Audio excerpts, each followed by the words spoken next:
Hello dear students, welcome to the official YouTube channel of the Home academy.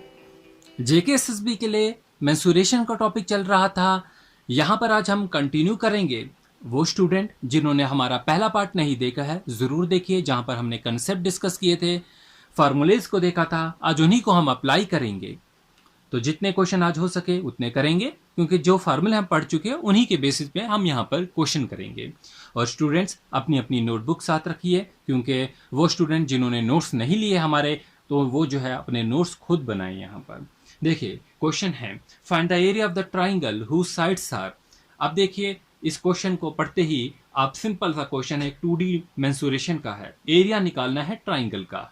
लेकिन क्या hint दिया गया है, जो साइड्स है दो साइडें इक्वल है।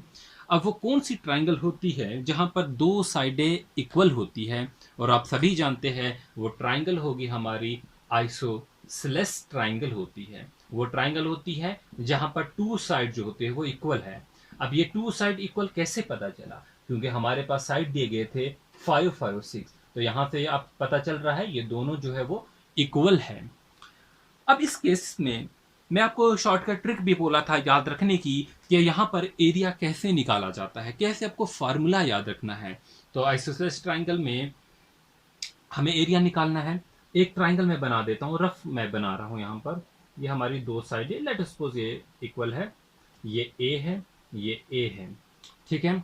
और यहाँ पर हम बी रख रहे हैं, या कोई भी, चलिए हम सी रख लेते हैं, ठीक है, सी रख लेते हैं।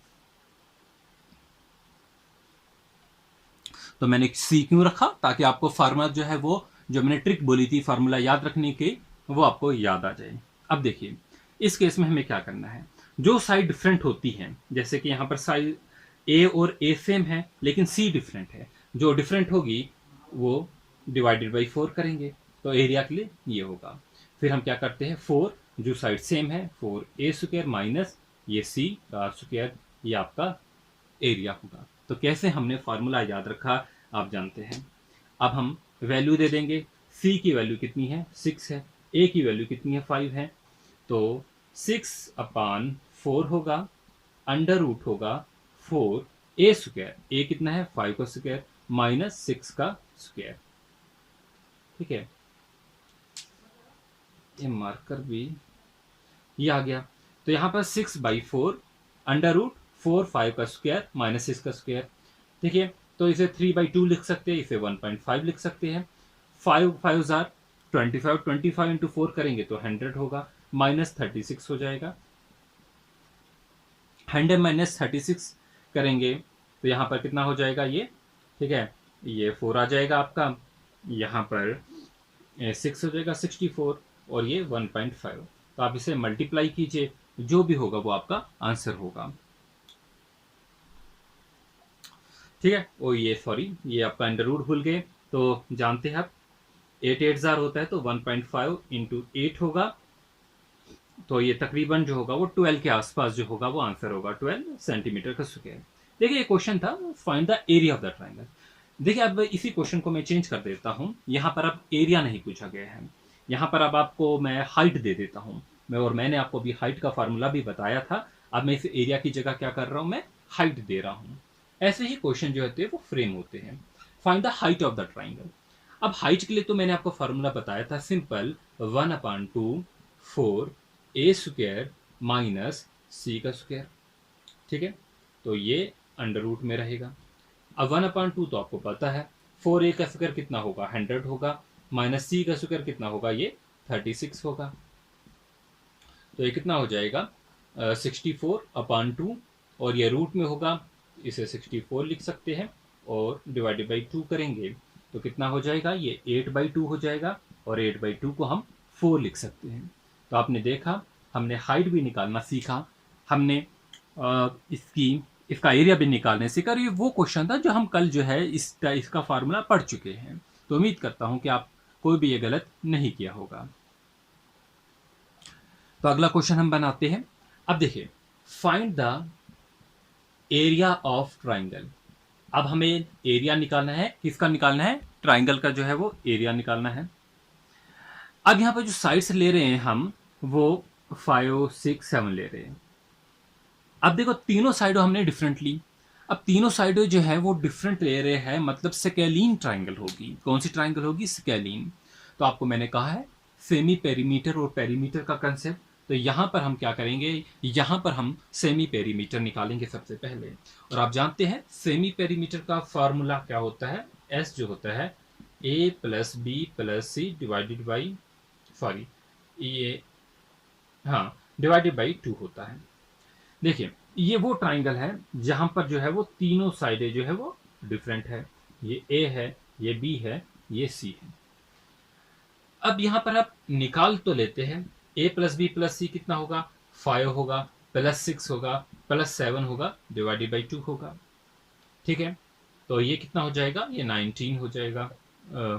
ये 9 सेंटीमीटर हो जाएगा, 18/2 हो जाएगा, तो ये 9 सेंटीमीटर होगा। अब एरिया क्या था हमारा? Hero's formula s into s minus c, s minus b, s minus c, ये हमारा क्या था? एरिया था। एस क्या हमारे पास? 9 है, तो 9 माइनस ए 5 होगा, 9 माइनस 6 होगा, 9 माइनस जो होगा वो 7 होगा। ऊपर क्या है? अंडर रूट है। अब बताइए 9 इंटू 9 माइनस 5 कितना होगा? ये 4 होगा। 9 माइनस 6 कितना होगा? 3 होगा। 9 माइनस 7 कितना होगा? 2 होगा। ठीक है, तो अब इसे हम जो है यहाँ पर जो है मल्टीप्लाई करेंगे और इसका आंसर निकालेंगे। 9 4 जो होगा 36 होगा, और यहाँ पर जो होगा 3 2 6 होगा। 36 इंटू 6 होगा, जो आपका कितना आ जाएगा? 36 इंटू 6 होगा। अब देखिए कैलकुलेशन कैसे करनी है आपको। 6 का स्क्वायर क्या होगा? 6 का स्क्वायर हो जाएगा, स्क्वायर स्क्वायर कैंसिल हो जाएगा, तो 6√6 आएगा। तो ये आपका जो होगा वो आंसर होगा। तो कैसे क्वेश्चन जो है बनते हैं। ठीक है, तो यही आपके पास जो है कंसेप्ट होते हैं, बस इनको अप्लाई करना है। अभी तो हमने सिंपल सिंपल क्वेश्चन किए, आगे जो क्वेश्चन होंगे वो भी इसी कंसेप्ट पे होंगे। तो देखिए स्टूडेंट्स, मैं बार बार आपको कहता हूँ, हर वीडियो में कहता हूँ, क्योंकि जेके एसएसबी का जो है लेवल आप प्रिडिक्ट नहीं कर पाएंगे। आपने देखा ग्रेजुएट लेवल पोस्ट थी, उसका पेपर इतना इजी बना दिया, इतना इजी बना दिया, क्लास 4 का इतना टफ कर दिया, तो आप प्रिडिक्ट नहीं कर पाएंगे। आपको हर लेवल के लिए जो है वो प्रिपेयर रहना है, अगर आप चाहते हैं जल्दी से जल्दी जो है वो जॉब लगाना। ठीक है, और जिस भी एग्जामिनेशन के लिए पढ़ रहे होंगे सिंसियर पढ़िए, किसी एक ही चैनल को फॉलो कीजिए जो आपको बेटर लगता है। और चैनल का मतलब ये नहीं होता है कि आप 100% उन पर डिपेंड रहें। आपका मतलब ये होगा, आप सिर्फ वो एक गाइडेंस है आपकी।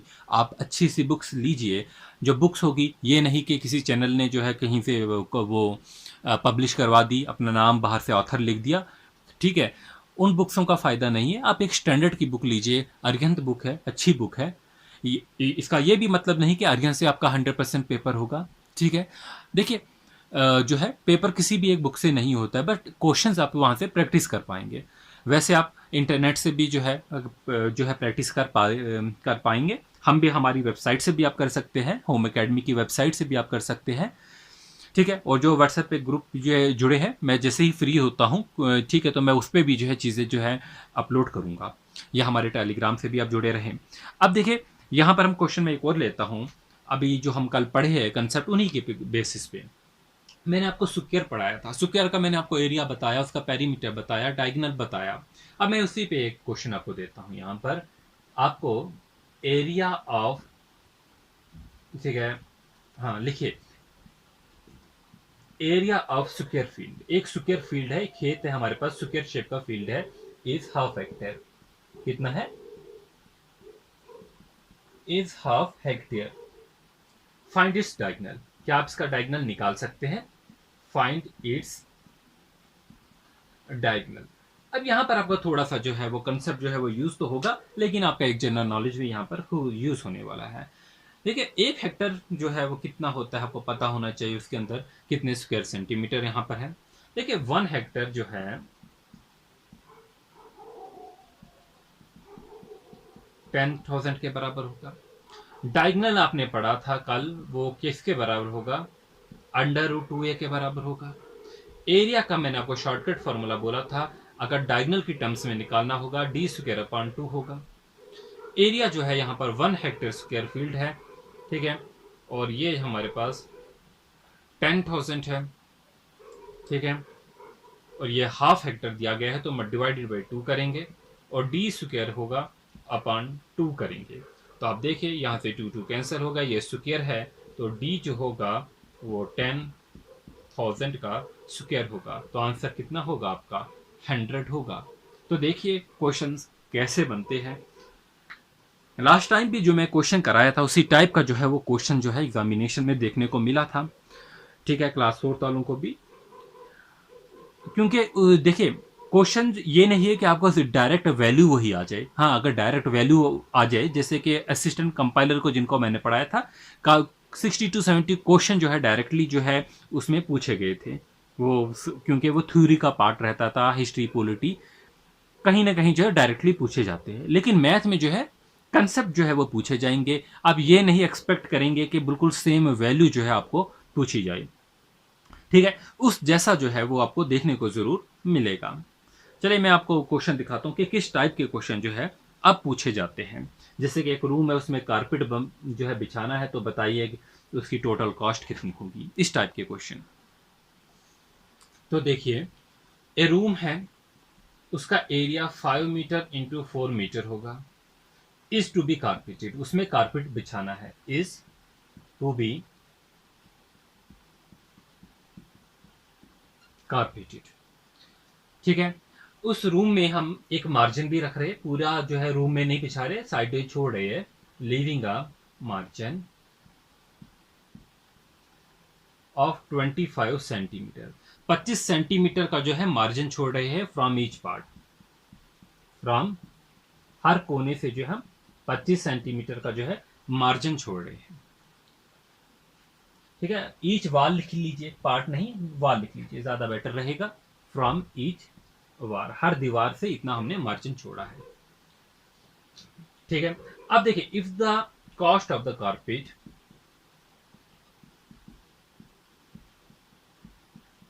if the cost of the carpet is ₹25 per square, एक स्क्वायर मतलब पूरा जो स्क्वायर होगा उसकी जो है कॉस्ट कितनी होगी, ₹25 होगी। इतना समझ गए। तो अब बताइए जो कॉस्ट होगी, the cost of carpeting the room, जो पूरे में आपने कारपेट बिछाना है रूम में मार्जिन छोड़ने के बाद, कारपेटिंग द रूम, वो कितनी होगी। ये जो है कॉस्ट जो है आपको पूछी गई है। अब देखिए ये रूम आप बना लीजिए, ये आपका जो है वो एक रूम है, ये आपका रूम है।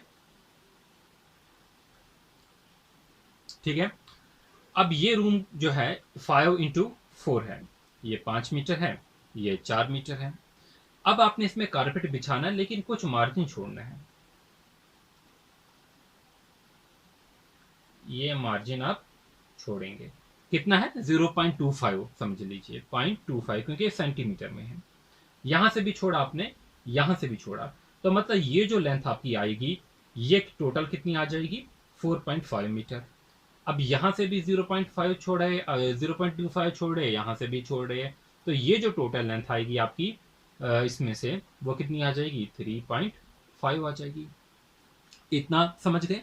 अब जो कारपेट बिछेगा वो किस एरिया में बिछेगा, कारपेट का एरिया ये रहेगा, ये एरिया जो है वो कारपेट का रहेगा।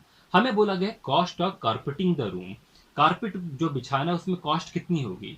अब हमें एक चीज दी गई, ये जो एक स्क्वायर जो है वो मीटर जो है उसकी कॉस्ट जो है वो कितनी है 25 है, कितनी है 25 है पर स्क्वायर मीटर की कॉस्ट।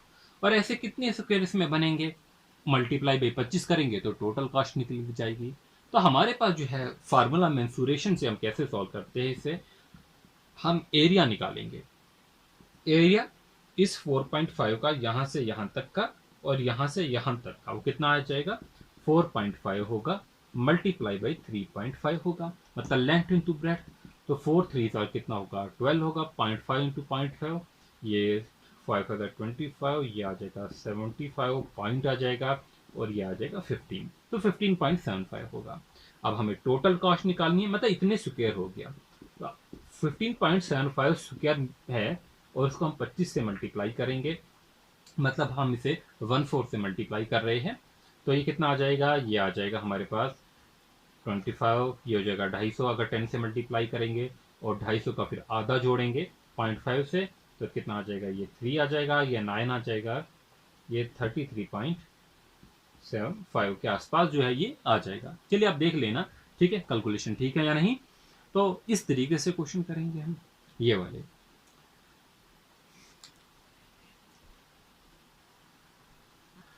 तो स्टूडेंट्स आज की वीडियो में हम इतना ही कर रखते हैं, आगे जो है और क्वेश्चन जो है प्रैक्टिस करेंगे, ठीक है।